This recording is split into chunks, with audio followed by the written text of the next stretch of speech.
to look at where these responses in the brain are coming from, because the fight-flight response relates a lot to the more primitive brain structures, which is kind of in the back of the head, the medulla, the pons, or the brainstem, or what is also referred to as the reptilian brain. But the fawn response, or the please appease response, seems to be much more complicated.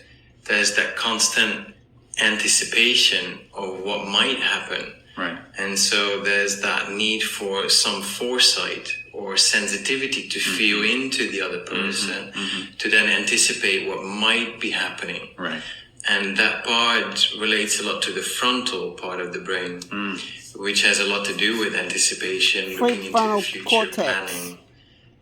The thing is that the frontal part of the brain is considered as a more advanced part of the brain, but it's been hijacked more or less by the fight-flight response, because it's doing the work for survival. And so it's like these higher brain functions are employed by your lower brain functions, or by the more primitive brain functions. Right.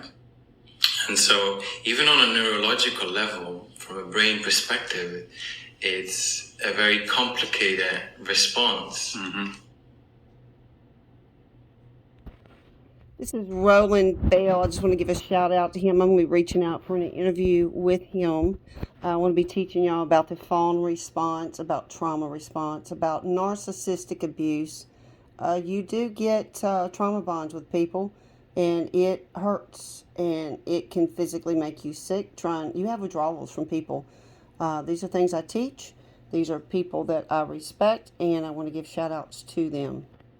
So I wanted to come and show y'all the fawn aspect. What is fawning in trauma response? It's people pleasing. When you want to go out and please people before you need to meet your own needs, that's not healthy, guys. That's codependency.